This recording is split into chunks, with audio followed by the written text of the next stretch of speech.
जय हिंद, नमस्कार साथियों। आप सभी का मोस्ट वेलकम है आज की इस न्यू क्लास में।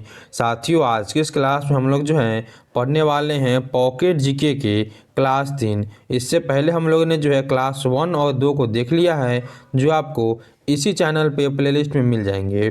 दोस्तों, यह क्लास आपके जो है सभी एग्जामों के लिए इंपॉर्टेंट होने वाला है, जैसे आपके बिहार पुलिस मध्य निषेध एवं एसएससी जीडी आपके हो जाएंगे, रेलवे हो जाएंगे। इन सभी के लिए यहाँ से भी क्वेश्चन देखने को मिलेंगे।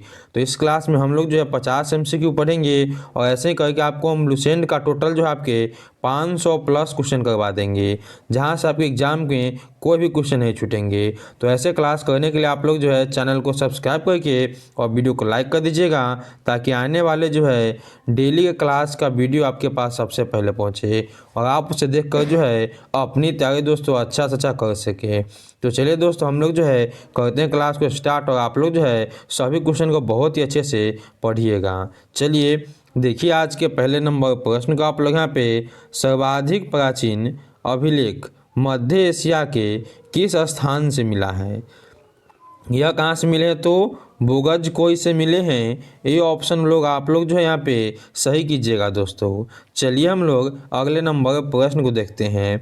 दोस्तों, आपके जितने भी क्वेश्चन का आंसर आपको पता होगा, उसका आंसर आप लोग जो कमेंट में देते चलिएगा। चलिए सेकेंड नंबर प्रश्न आपसे भी कहा कि भारत के सबसे प्राचीन अभिलेख है, तो यह आपके हो जाएंगे कौन से? तो यहाँ पे आप लोग ऑप्शन नंबर बी कीजिएगा। अशोक के अभिलेख जो है सबसे प्राचीन अभिलेख आपके हो जाएंगे यहाँ पे।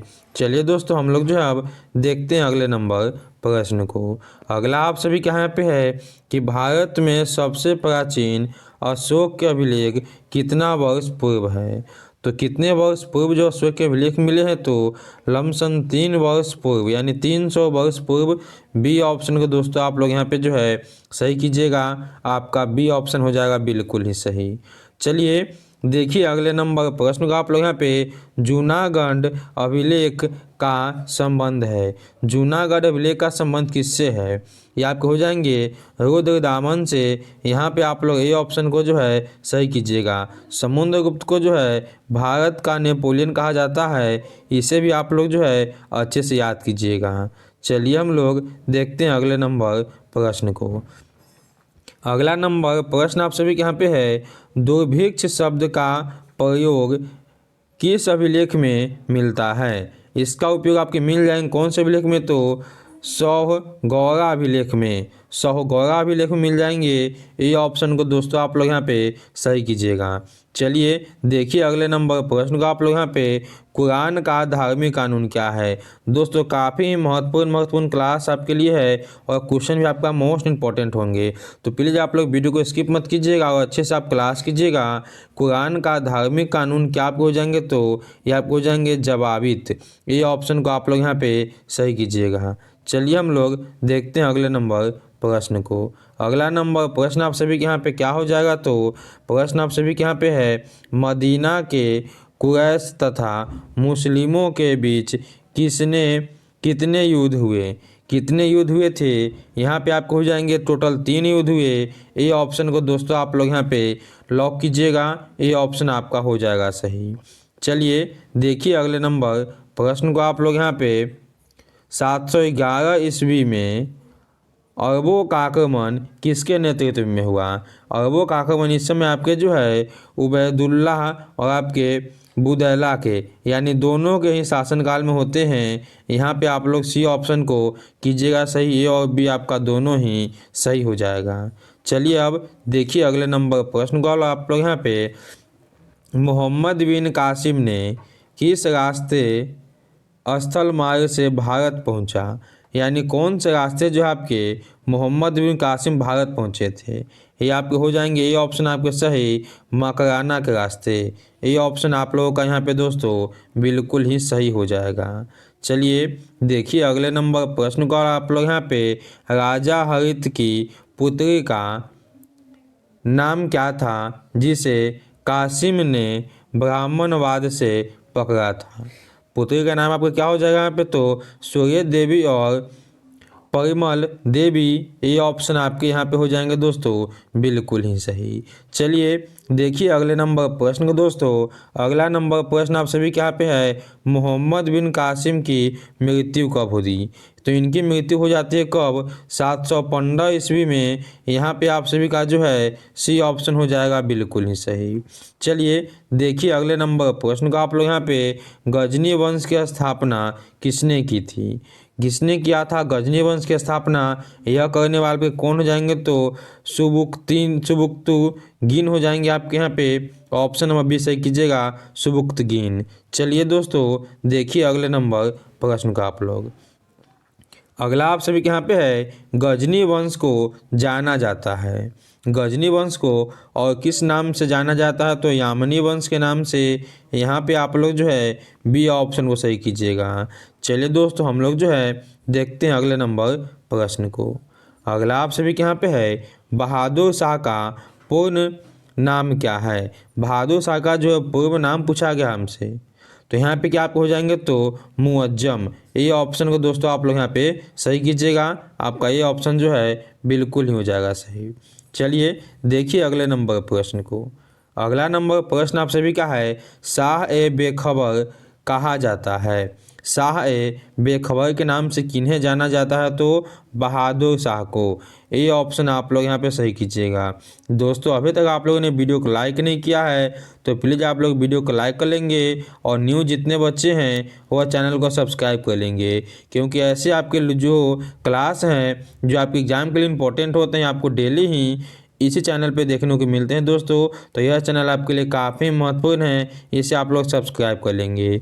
चलिए हम लोग देखते हैं अगले नंबर प्रश्न को। अगला आप सभी के यहाँ पे हो जाएगा, बहादुर शाह की उपाधि धारण कर दिल्ली का सम्राट बना। सम्राट जो है कब बना आपका? तो यहाँ पे आपको हो जाएंगे क्या? ऑप्शन नंबर आपको हो जाएंगे सही। ठीक है, 1707 में जो है बहादुर शाह ये आपके सम्राट बन जाते हैं दिल्ली के। चलिए देखिए अगले नंबर प्रश्न को। अगला नंबर प्रश्न दोस्तों आप सभी के यहाँ पे है, उत्तर मुगल शासक ने सबसे बृहद शासक बनने वाला शासक कौन सा है? तो यहाँ पे हो जाएंगे आपको यहाँ पे तो बहादुर शाह। बहादुर शाह यहाँ पे आपका ऑप्शन नंबर ये हो जाएगा सही, सबसे बृहद शासक थे यहाँ। चलिए अब देखिए अगले नंबर प्रश्न का आप लोग यहाँ पे, बहादुर शाह ने खुतरे में अली के साथ क्या जोड़ा? खुतरे में जो है अली के साथ क्या जोड़े? यह जोड़े थे आपके बल्ली। अली के साथ बल्ली, ये ऑप्शन आपका हो जाएगा यहाँ पे बिल्कुल ही सही। चलिए हम लोग देखते हैं अगले नंबर प्रश्न को। शांतिपूर्ण मैत्री की नीति किसने अपनाई थी? चलिए बहुत ही इंपॉर्टेंट प्रश्न आपके लिए हो जाता है यह कि शांतिपूर्ण मैत्री की नीति अपनाने वाले कौन थे? यह थे आपके बहादुर शाह जफर। ये ऑप्शन को आप लोग यहाँ पे सही कीजिएगा। चलिए अब देखिए अगले नंबर प्रश्न को आप लोग यहाँ पे, उत्तर भारत में विकसित मंदिर किस शैली में निर्मित होते थे? यह आपके शैली की बात किए गए हैं तो यहाँ पे आपको हो जाएंगे ऑप्शन नंबर ए सही, नागर शैली में। ये ऑप्शन दोस्तों आप सभी के यहाँ पे इम्पॉर्टेंट हो जाएगा, ये ऑप्शन ही आपका सही है। चलिए देखिए अगले नंबर प्रश्न को आप लोग यहाँ पे, लक्ष्मी नारायण मंदिर कहाँ स्थित है? काफ़ी ही महत्वपूर्ण प्रश्न आपके लिए है। लक्ष्मी नारायण जो आपका मंदिर है यह कहाँ पे है? ये आपको हो जाएंगे दिल्ली में। यहाँ पे दोस्तों आप सभी का जो है ये ऑप्शन हो जाएगा बिल्कुल ही सही। चलिए दोस्तों अगले नंबर प्रश्न को हम देखते हैं। यहाँ पे है तो त्रिपुरेश्वर मंदिर स्थित है। यह मंदिर भी कहाँ पे है? यह आपका है त्रिपुरा में। कहाँ पे है? तो त्रिपुरा में हो जाएंगे आपके। ऑप्शन नंबर आपका यहाँ पे जो है बी हो जाएगा सही। चलिए देखिए अगले नंबर प्रश्न को आप लोग यहाँ पे, प्राचीन विश्व का इतिहास का काल है। प्राचीन विश्व के इतिहास का काल आपका जो है क्या हो जाएंगे? तो आराम से लेके यानी स्टार्टिंग से लेके 5वीं सदी तक आपका हो जाएगा। ये ऑप्शन को दोस्तों आप लोग यहाँ पे सही कीजिएगा। चलिए देखिए अगले नंबर प्रश्न को दोस्तों। अगला प्रश्न आप सभी के यहाँ पे है, पुनर्जागरण का शाब्दिक अर्थ होता है? पुनर्जागरण का जो है शाब्दिक अर्थ क्या होते हैं? ये आपको होते हैं फिर से जागना। ये ऑप्शन को आप सही कीजिएगा। और पुनर्जागरण केंद्र की बात कर ले, इसका केंद्र कहाँ पे था? तो इटली में था। कहाँ पे था? इटली में था दोस्तों। इसको भी आप अच्छे से याद कीजिएगा, काफ़ी ही महत्वपूर्ण आपके हो जाते हैं। चलिए देखिए दोस्तों अब अगले नंबर प्रश्न को, पुनर्जागरण आंदोलन की शुरुआत कब हुई? यानी इसका शुरुआत जो है यह हुआ कब था, यह बताने आप सभी को। यह आपके हुए थे 1250 से लेके 1250 से लेके 1550 में। यहाँ पे आप लोग ए ऑप्शन को जो है सही कीजिएगा। चलिए दोस्तों देखिए अब अगले नंबर प्रश्न का आप लोग यहाँ पे मानववाद का संस्थापक माना जाता है। मानववाद का संस्थापक जो है यह कौन है आपके? यह आपको जाएंगे कौन? तो पेट्रक। ऑप्शन ए को आप लोग यहाँ पे सही कीजिएगा। ये ऑप्शन आपका हो जाएगा सही। चलिए दोस्तों देखिए अगले नंबर प्रश्न को, सप्तवर्षीय युद्ध किस देशों के बीच चला था? सप्तवर्षीय युद्ध नाम से ही पता चलता है कि यह 7 वर्षों तक चला। और 7 वर्षों तक दोस्तों यह जो है आपके किसके बीच चले थे यह बताने हैं। ये आपका चले थे इंग्लैंड और फ्रांस के बीच। यहाँ पे आप लोग ये ऑप्शन को सही कीजिएगा। इंग्लैंड और फ्रांस के बीच आपका जो है सप्तवर्षीय युद्ध चलता है। अगला आपका हो जाएगा यहाँ पे कि सप्तवर्षीय युद्ध की अवधि क्या है? यानी सप्तवर्षीय युद्ध आपके जो है कब से कब तक चलते हैं? यह चलते हैं आपके 1756 से लेके 1763 के बीच। यहाँ पे आपके हो जाएंगे बी ऑप्शन बिल्कुल ही सही। चलिए दोस्तों देखिए अगले नंबर प्रश्न को, अगला आपका यहाँ पे है सप्तवर्षीय युद्ध किन 2 देशों में लड़ा गया? इसका आंसर दोस्तों आप लोग हमें जो है कमेंट में दीजिएगा, क्योंकि इसका आंसर आपको हम पहले ही बता दिए हैं कि किन 2 देशों के बीच आपका जो है सप्तवर्षीय युद्ध चला था। चलिए अब देखिए अगले नंबर प्रश्न को, अगला आप सभी क्या मुद्रा एवं बम्बई के मद्रास एवं बम्बई के गवर्नर को बंगाल के गवर्नर जनरल के अधीन किया गया। यानी कब जो है इसको अधीन में दे दिया गया गवर्नर जनरल के अधीन में? तो आप कहिए क्या कि 1773 में। ऑप्शन नंबर आप लोग यहाँ पे ए को सही कीजिएगा। चलिए देखिए दोस्तों अगले नंबर प्रश्न का आप लोग यहाँ पे प्रश्न आप सभी के यहाँ पे है, अंग्रेज अधिकारियों ने निजी व्यवस्था तथा उपहार एवं रिश्वत लेने पर प्रतिबंध लगाया गया था। यह कब प्रतिबंध लगाए गए? यह भी आपके हो जाएंगे क्या? तो 1773 में ही। ये ऑप्शन आपके हो जाएंगे यहाँ पे बिल्कुल ही आप लोगों का दोस्तों सही हो जाएगा। चलिए अब देखिए अगले नंबर प्रश्न का आप लोग यहाँ पे प्रश्न क्या आप सभी क्या हो जाएगा यहाँ पे, ईस्ट इंडिया कंपनी का शासनकाल, यानी शासन जो है कब से कब तक चला? ईस्ट इंडिया का शासनकाल जो है यह चलते हैं आपके 1773 से लेके 1858 तक। ये ऑप्शन जो है दोस्तों आपके यहाँ पे हो जाएंगे बिल्कुल ही सही। 32 का ए ऑप्शन जो आपका यहाँ पे हो जाएगा सही। चलिए देखिए अगले नंबर प्रश्न को दोस्तों, अगला नंबर प्रश्न आप सभी के यहाँ पे क्या हो जाएगा, ब्रिटिश ताज का शासन कब से कब तक रहा? तो ब्रिटिश ताज का जो है शासन आपके रह जाएंगे कब से कब तक? तो 1858 से लेके 1947 तक। यहाँ पे आपके हो जाएंगे बी ऑप्शन बिल्कुल ही सही। चलिए दोस्तों हम लोग जो है अब देखते हैं अगले नंबर प्रश्न को। अगला नंबर प्रश्न आप सभी के यहाँ पे है, गवर्नर जनरल को संपूर्ण देश के लिए एक ही बजट तैयार करने का अधिकार दिया गया। कब दिए गए थे? ये आपके हो जाते हैं क्या? तो 1833 में। सी ऑप्शन को आप लोग जो है यहाँ पे सही कीजिएगा। चलिए दोस्तों अब देखिए आप लोग यहाँ पे अगले नंबर प्रश्न को, अगला प्रश्न आप सभी के यहाँ पे है, पंडित जवाहरलाल नेहरू ने किस अधिनियम को दास्ता का घोषणा पत्र या दास्ता का चार्टर कहा? किस अधिनियम को कहे हैं? ये आपके हो जाएंगे क्या? 1935 के अधिनियम को। ये ऑप्शन आपके हो जाएंगे यहाँ पे सही। चलिए अब अगले नंबर प्रश्न को देखिए आप लोग यहाँ पे,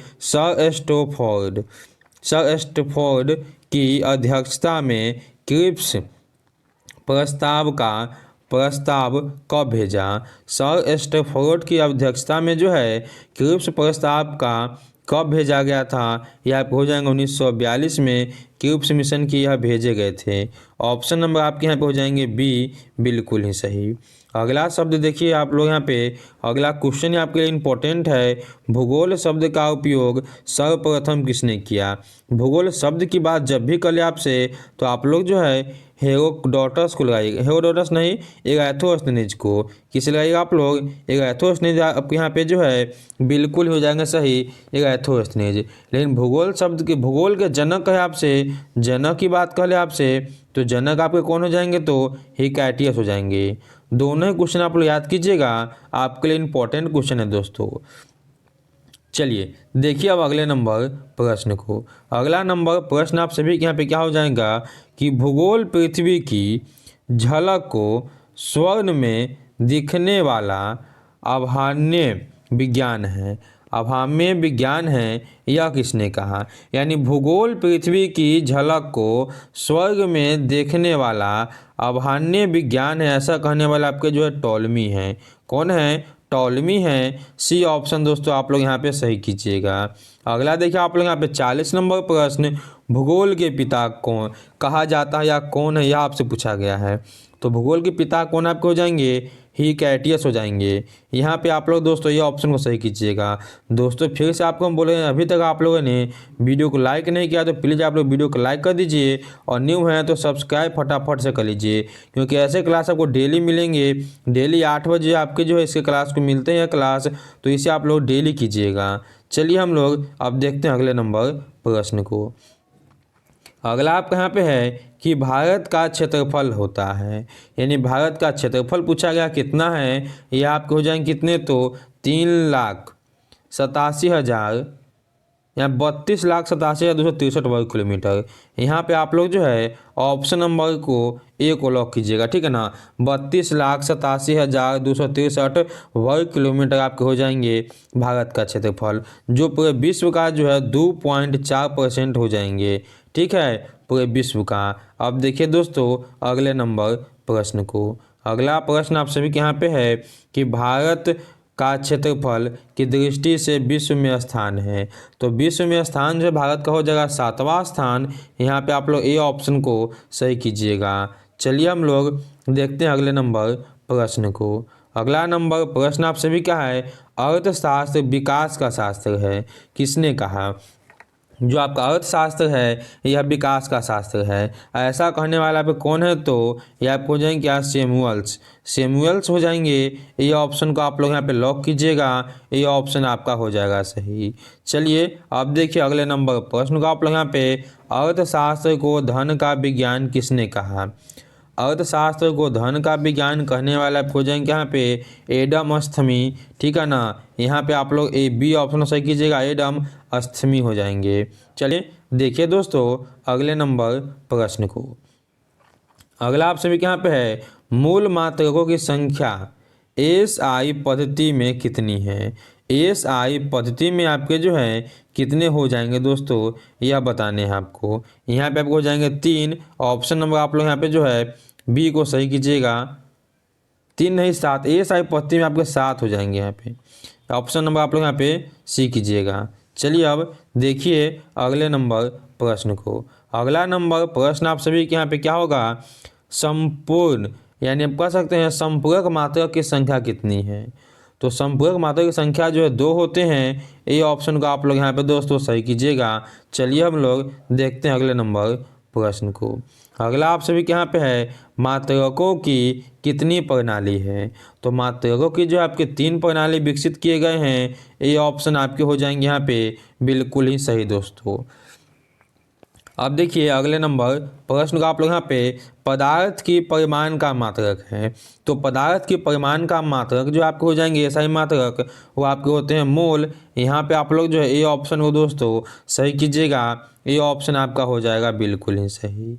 अगले नंबर प्रश्न को देखिए आप लोग यहाँ पे, कोणीय वेग का एसआई मात्रक होता है। तो कोणीय वेग का आपका जो है एसआई मात्रक ये आपको होते हैं क्या? तो रेडियंस प्रति सेकेंड। ये ऑप्शन को दोस्तों आप लोग यहाँ पे सही कीजिएगा। तो यह थे दोस्तों आज के आपके 50 इंपॉर्टेंट प्रश्न, जो आपके पॉकेट जीके के काफ़ी महत्वपूर्ण प्रश्न थे। तो दोस्तों क्लास कैसा लगा आप लोग हमें कमेंट में बताइएगा, और क्लास अच्छा लगा तो प्लीज़ आप लोग क्लास को लाइक कीजिए जल्दी से, ठीक है ना, लाइक कर लीजिए, और न्यू हैं तो सब्सक्राइब करके आप लोग जो है बेल आइकन कॉल पे दबा लीजिए, ताकि आने वाले डेली क्लास आपके पास सबसे पहले पहुंचे। और इनसे पहले क्लास नहीं किया है तो जाइए, प्लेलिस्ट बना है, आप वहां जाकर सभी क्लास कर सकते हैं। चलिए दोस्तों, हम लोग मिलते हैं एक ऐसे नेक्स्ट वीडियो में, तब तक के लिए जय हिंद जय भारत।